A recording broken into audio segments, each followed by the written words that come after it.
Glick. Now, what I'm super excited about is exactly what you mentioned, is kind of seeing how Bingjie's going to use these Pokemon like that Spectrier. This is a very classic lead already coming out from Bingjie's side of the field that we saw before in our matches that we casted previously, which is just Spectrier and Clefairy kind of coming out into the fold. But you call it right, Adam. Galarian, Moltres, and Incineroar both for Wolfe making an appearance this game.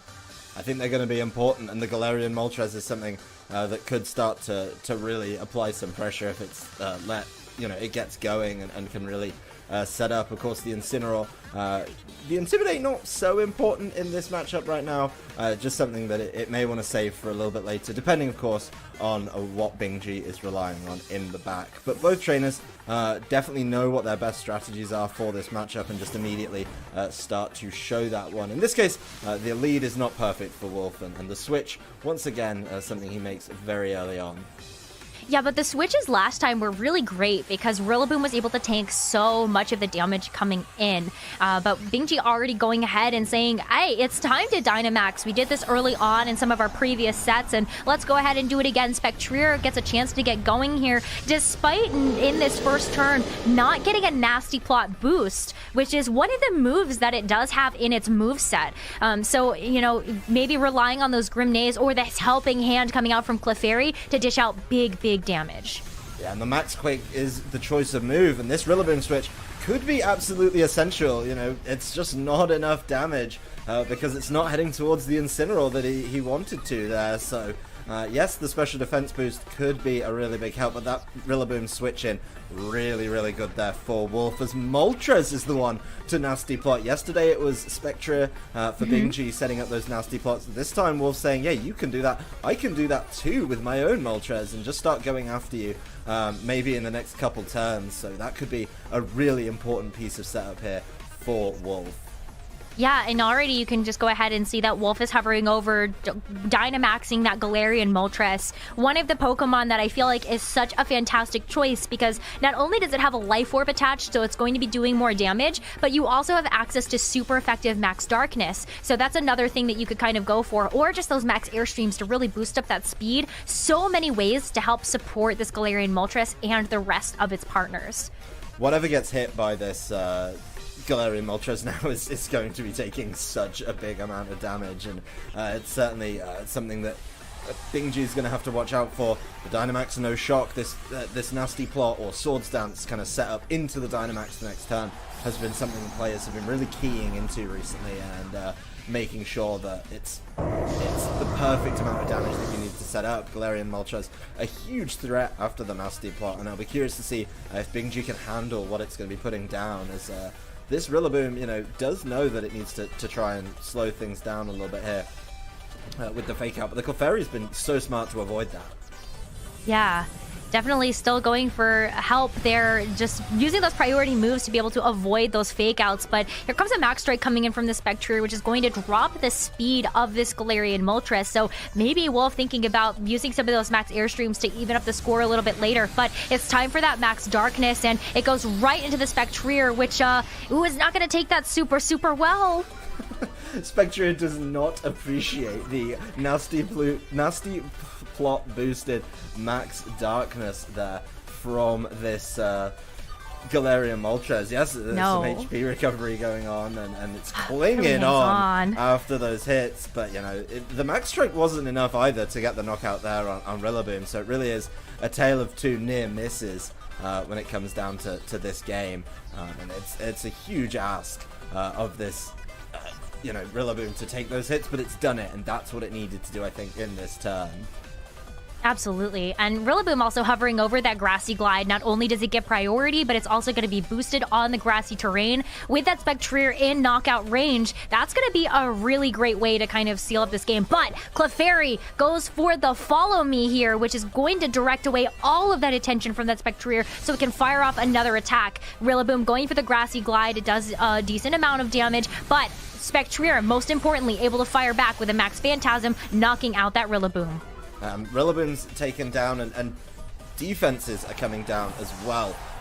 Drops and boosts always something that we have to track with these max moves. Importantly, it also gets the Grim Neigh, so its special attack is up, but it knocks itself out with the Life Orb, knowing that it was, that's its last turn to make an attack. The Grim Neigh boost isn't going to be available for you a little bit later on, and that means that Moltres can max Airstream now. Don't forget, it's got a Nasty Plot boost, and it will make up for the speed drop that it had earlier from the Max Strike. There is, of course, one more turn available of the Dynamax, and a double knockout, very quickly changing things around for Wolfe. I mean, he's got his Moltres, one more turn of Dynamax, and, of course, another very useful supportive Pokemon to go with it. Right, and I'm just kind of thinking about what does Bingjie have in the back, because it's going to have to be able to sweep this game. We will be able to see those 4 final Pokemon coming out onto the field, as it's Incineroar for Wolfe, and it's going to be Bingjie with the Urshifu and the Rotom Heat. Now, the Intimidate doesn't really matter here because with these 2 Pokemon, knowing that Rotom is more of a special attacker and that Urshifu still has that Unseen Fist ability. So, I think this is going to be an interesting endgame for sure. Oh, most definitely, and there's so much that this Rotom Heat needs to do. It doesn't even matter. Bingjie just realizing, I can't get through this Moltres, because most dangerously, if you don't knock out the Moltres, which you weren't going to be able to do while it was Dynamaxed, it's just health pool was so large, you're not going to be able to, safely play around it without giving it more boosts thanks to its ability. So I think Bingjie calling time on that one after not getting enough value out of his Spectrier. I think if the Spectrier gets knockouts on the Rillaboom a little bit earlier, the game is a whole lot different. But a tale of 2 Dynamaxes there, and one Dynamax getting the boosts it wanted, one not, and one being a lot more potent and threatening than the other.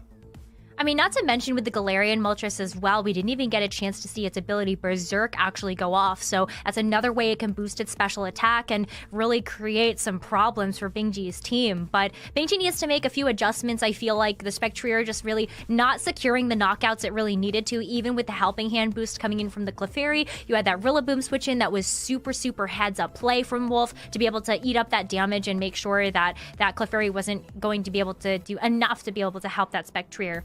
So, the Rillaboom took so much damage. It's, big credit to this Rillaboom for coming in and struggling to, really fight back or not struggling to fight back, but struggling to let those knockouts go over. If you take a knockout, the Grim Neigh comes through and it just, the game can snowball so quickly, and the Wolfe very wisely stopping him from doing that.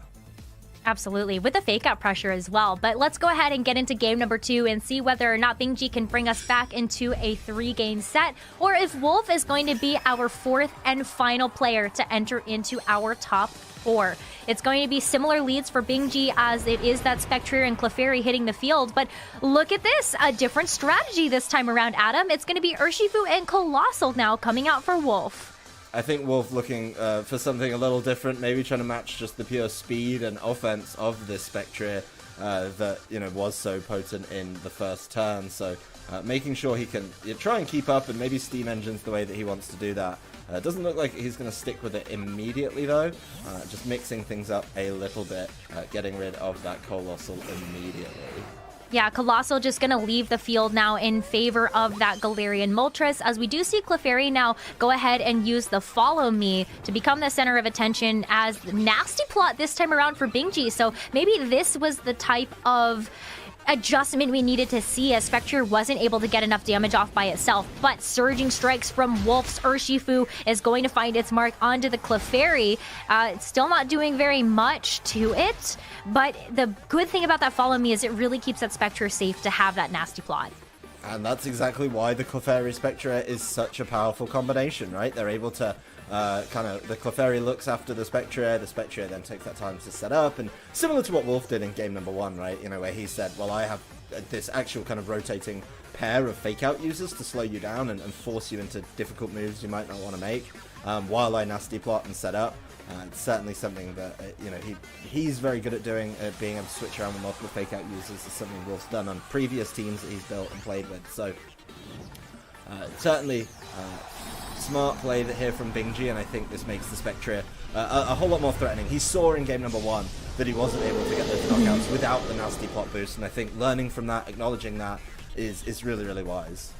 Absolutely. I mean, Spectre going ahead and Dynamaxing here with the Nasty Plot boost is going to be really important. And this time around, we're not seeing a Nasty Plot come out from this side of the field. So what could this possibly be, getting that Dynamax factor? It is, in fact, a Galarian Moltres, but this time around, the roles are swapped. The sides are mirrored. Bingjie has the upper hand with the ability to use that helping hand on Clefairy, as well as that Nasty Plot boost on Spectrier.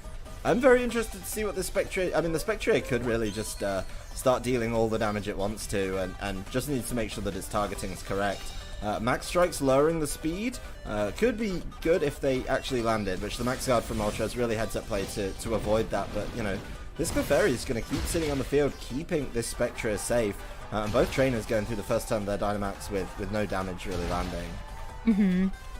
Yeah, ooh, and the Surging Strikes isn't even enough to be able to knock out this Clefairy, so it's still sticking around on the field for Bingjie to continue to support this Spectrier. It's going to be a tough old ask. I mean, we know that the Max Darkness shouldn't be able to get there because of the way that the Spectre has been taking hits previously, and we saw that in game number 1, so that bit of knowledge definitely making this one a little bit harder for Wolfe, and 2 turns trying to get rid of this Clefairy. Not enough for him there. That's a bit of a problem, if you ask me. Mm-hmm. I would agree with that too, because that Clefairy can just continue to sit there and direct away all of that attention, or just go for a helping hand like this, and this is about to be explosive amounts of damage, as we do see that Max Strike come out from the Spectrier right into the Galarian Moltres, and that's just a one-hit knockout, Adam. Yeah, that Moltres has not even afforded the chance to try and Max Darkness it back, with or without, of course, its boost from Nasty Plot, so don't have to worry about activating Berserk when you just one hit knock out the opposing Pokemon, and Grimnay going off there onto this Spectre is going to make it a massive problem for the rest of the game, as these Surging Strikes, they're not going to be doing all that much, and this Spectre could take over the game very, very quickly. Right, that's kind of what we've seen, though, from Bingjie even yesterday when we got a chance to see some of his matches, that you can get the Spectre set up, and then it's almost like the same problem that Wolfe gave to Bingjie in that last game of this set, which was my Galarian Moltres can run away with the game with the Nasty Plot boost, and then you have the potential for the Berserk. Well, this time around, Bingjie's the one with the momentum. You have the Nasty Plot boost on the Spectre, and now those Grimnays are activating. The Grimnay means the Spectre will be able to just start one-shotting whatever it wants to. You know, one max move should be enough, with the exception of obviously Focus Sashes and other such choices. It's going to be a little bit hard to stop that from doing exactly what it wants. It's only taken a little bit of damage too, so it's last turn Dynamax, last time that it can max move and try and land exactly what it needs. But yeah, the Clefairy is still there, keeping it nice and safe, and may be able to draw away an essential attack just to allow the Spectre to really run away with this. Wolfe very much going back and forth on his move decision here on where he wants to target to get the most out of this turn. Well, this is going to be a problem, because that Clefairy, regardless of whether it's, you know, sitting at full health or little health, it's going to have to take an attack here and draw away that attention with that Follow Me. So Grassy Glide going into the Clefairy to finally knock it out, but Max Phantasm able to fire back now, and this Urshifu barely able to hang on because of the Focus Sash that it has. That's all it needed, though, to hang on, and it may be able to, try and land some damage down without the Friend Guard in play. Could help a little bit. It's not going to be so much that it's going to be able to threaten a knockout, but it's definitely more damage to start adding up on this Spectre just before it ends its Dynamax as well. That said, you still have to respect that if it does attack you, it is probably going to start landing more knockouts. The only thing saving the Urshifu there was, of course, the Focus Sash. Yeah, the Focus Sash was so impactful to be able to allow this Urshifu to continue to get off that damage with the Surging Strikes. You can already see that Spectrier is pretty low now, but Bingjie has yet to reveal the final 2 Pokemon that he has in the back. We're going to get a chance to see one of those now, which it is going to be an Urshifu of his own. But this one's a little bit different. This one is a single strike Urshifu, so more of that difference in variant. That's something that is interesting to see. A lot of people obviously going with the Rapid Strike, and it pairs up perfectly with the Colossal. It's something that you absolutely need. But it does mean that it's not going to be weak to the Grassy Glide, so it may give it a little more breathing room when it comes to being able to land an attack. It is, of course, weak to the potential close combats, but then if you go for something like that, then you have to be respectful of the fact that you know, you may just get hit by the Spectrier first, or, you know, you may even get hit by the opposing Urshifu first. So a lot of tough decisions to make for Wolfe as he is facing down, yes, it's low health, but a very high damage output potential Spectrier. Yeah, I mean, Spectrier is still able to do so much, but Aqua Jet comes out first, which is a priority move, going to be able to move before the Spectrier can, and it will get knocked out here before getting a chance to use those Grenade boosts that it's been able to get. But close combat now, going into the Rillaboom this time around, so yeah, just being able to knock that out, and now it's just Urshifu and Colossal for Wolfe, where Bingjie is left with their final 2 Pokemon as well. It's 2 versus 2 here. That Urshifu is just going to be able to do so much damage when it hits, though, and this single strike Urshifu that he's been playing has been so good at just putting down the damage. You know, the final 2 are going to be on the field, and it's definitely a tough one, because this is going to be a Colossal against a not so helpful, partnered up with an Urshifu, but it doesn't have access to Dynamax and take those hits very, very well, and obviously with very limited speed control available, you know, this Regieleki is still the fastest Pokemon around. That is something that we cannot undervalue or underrate. Absolutely.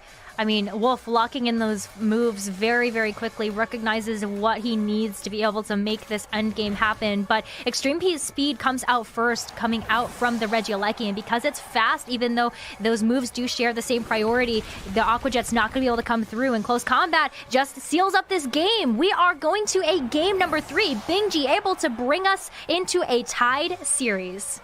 Regieleki in the back, absolutely essential to wrapping this one up and being able to say, you know what, that this is how we want to play the game. You know, we're going to be trading knockouts very, very quickly. And this game becomes a bit of a head scratcher, I think, for both trainers, because in both games, the winner has been who set up Nasty Plot on their Dynamax carry. You know, they rely on this one Pokemon as the focal point of their team, and whoever sets up Nasty Plot wins. So I wonder if in Game 3 we're going to see either both or neither of them try and set that up. Yeah, I mean, you kind of have to go for it, right? Because Wolfe able to take that game 1 with that Nasty Plot setup from the Galarian Moltres, and then Bingjie able to take that game number 2 with Spectrier. Even though it was getting super low, it was still able to dish out huge amounts of damage, and just by itself, didn't even need the Clefairy by its side, really, to be able to get those big moves off. So game number 3, it all comes down to this: which player is going to be in our top 4 for the Players' Cup 2? Let's dive right in and see the conclusion of this incredibly exciting match. Well, I think as well the adaptation from Bingjie there to bring Regieleki in the back over the Rotom Heat was really, really important and absolutely key in kind of closing up this game for him here. Both trainers leading with their potential Nasty Plotter, no switching needed here. So this game could just get going very, very quickly. They've got a supportive Pokemon with them, and I think both trainers are going to try and weave in that Nasty Plot where possible. Or not, though. Wolfe is just going to go ahead and hit the go button here. It's time to try to knock out this Clefairy so that it cannot continue to do the support that it did in that game number 2. That was so crucial for Bingjie able to get that Spectrier up and running. And so going ahead and double targeting down the Clefairy means that Clefairy is not going to be able to stick around on the field nearly as long. But wait a minute. Wait, Bingjie's not going for the Nasty Plot setup either. It's all about going on the offense here for both of these trainers. I said it was going to be both or neither, and it appears they've gone for neither. The damage outputs are going to be a little bit lower, obviously no boost to the special attacks on either side, but both trainers establishing that maybe trying to set it up is a little bit audacious against an opponent who knows exactly how that strategy executes, and start just changing stats around with the max moves. That's going to be really important when it comes to playing through the rest of this game. So both trainers just Dynamaxing on turn 1 with their big kind of focal points of these teams, and no switching around to try and kind of level up that board. Both trainers just want to get going. Yeah, Max Strike comes out first from Spectrier because of Dynamax first. You can tell it does have the fastest speed. Urshifu, though, sticking around because of that Focus Sash, taking that Max Strike all the way down to 1 HP. But the speed is going to fall here. Wolfe smartly recognizing that Max Strike might be the option that Bingjie goes for. So going for the ability to use Max Airstream just to be able to try to level up the playing field and make sure that it's not going to be too impactful. But here come the Surging Strikes from Urshifu right into the Clefairy. We saw how much this did in that very first game, and it's still going to bring that Clefairy to about half. But let's see if the follow-up from this Moltres with this Max Airstream is going to be enough to knock out this Clefairy, and it is. The Clefairy there just immediately removed from play, and this is a really bad situation, I think, for Bingjie. Like, he's struggling to keep up, and losing the Clefairy, and most importantly, I think, losing the Friend Guard that it brings to the field is going to be really, really problematic for him. He definitely needs something in the back that can quickly swing momentum. He tried to control the speed a little bit there and didn't quite get away with it.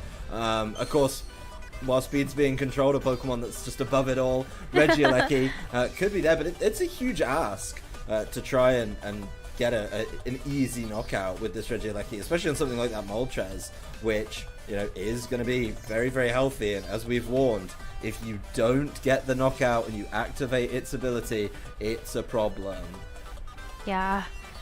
Oh boy. Well, this is going to be super interesting for sure. Wolfe making a very tough decision right now. What do you switch in? What do you bring into that slot? Who do you target down?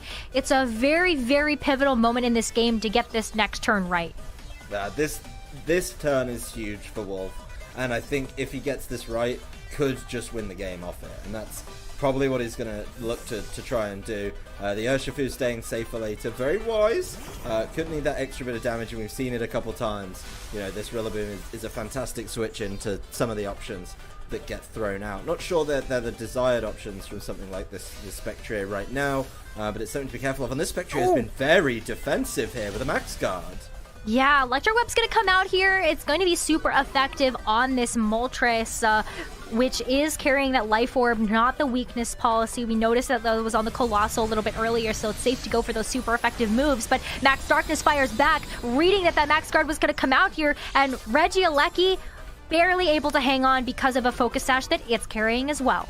Regieleki's Focus Sash, absolutely essential there, and special defense is dropping. Could be important if it's up to the Moltres to try and just land a big hit on this Spectre. I like that the Regieleki's being smart and is trying to kind of control the board a little bit with the Electro Web. More speed drops to consider and maybe more Max Airstreams to work in. But this Rillaboom switching is key because Bingjie is going to need two hits to knock out this Moltres safely, and 2 hits before it gets to attack back. Now, putting the damage down on the Regieleki and switching in the Rillaboom means the Rillaboom can ignore that ferocious speed stat of the Regieleki just with a Grassy Glide or even a Fake Out, right? Yeah, Fake Out would be enough.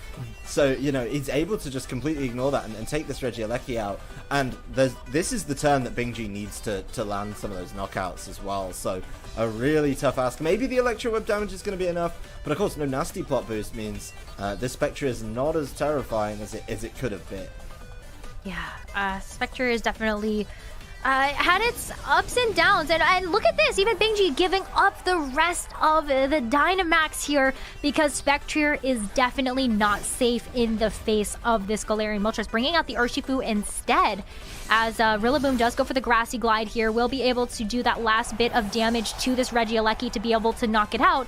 But that means that this Galarian Moltres is free to go for the Max Darkness right into the Urshifu that just got switched in. It's still not going to do very much because of the typing, but this is a dangerous position for Bingjie to be in, down to his final 2 Pokemon. Giving up the Spectre there is a huge kind of net loss for him, I think. Maybe he had to fish for some type of damage, but realizing that it would have got knocked out by the Max Darkness, wanting to keep it safe for later, is a fine idea, but it has to come in and face down this Galarian Moltres anyway. Yes, the Galarian Moltres isn't going to be Dynamaxed. Yes, of course, the special defense drop is reset from the earlier Max Darkness onto the Regieleki, but right now, I mean, this Moltres is sitting pretty comfortably. If it can take a small hit, it's going to be able to activate its ability. Something we've not seen yet. A lot of players are very cautious not to activate that. But overall, I think Wolfe absolutely in the driving seat in this game by not taking Yeah, I mean, across all the Dynamax turns available for the Spectrier, only 1 attack, 1 max guard, and 1 switch out. So a lot more value out of this Moltres while it was Dynamaxed compared to the Spectrier. And that can be a deciding factor in these games. Yeah, I mean, even getting the Incineroar in here now just to be able to get those Intimidate drops as the Grassy Glide comes through, bringing Spectrier to below half. But Hyper Beam, Bingjie's going all out right now. Hyper Beam right into the Incineroar that just switched in, bringing it low, but not low enough. It's going to be in range of being able to use its berry, that Citrus Berry, bringing it back up to half. As Close Combat now comes through for the Rillaboom, and still, this is just not the knockouts that Bingjie needs right now, and he definitely had to go all out in this move. Huge turn for Wolfe there, and it looks like a very defensive turn, but it's defensive in the most fantastic way possible. The Incineroar coming in cuts down the threat that Urshifu provides, and that means the Rillaboom's still in play.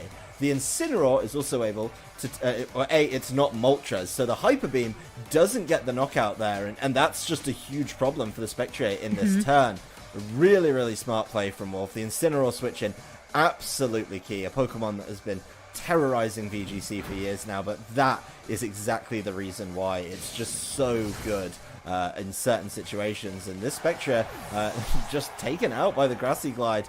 That means it's just Urshifu against all of Wolfe's team. Nothing knocked out there. He's been so cautious to save things when he needs, and this Urshifu doesn't have spread attacks. It is just going to have to hope that maybe Wolfe decides to protect everything, but Wolfe Glick showing, didn't need to nasty plot to win this game. To be fair, Bingjie didn't either, and it's kind of blown up on him a little bit as, this Urshifu can't get through all 4, and it looks like Wolfe Glick will be heading to those losers semis as Urshifu taking a lot of damage from the Grassy Glides. Yeah, Close Combat able to knock out Incineroar before it's able to fire off that final Flare Blitz, but because the Rillaboom is sticking around on the field, it can just go for another Grassy Glide on this next turn, and Bingjie's Urshifu is definitely not safe from that, well within the knockout range for this next turn.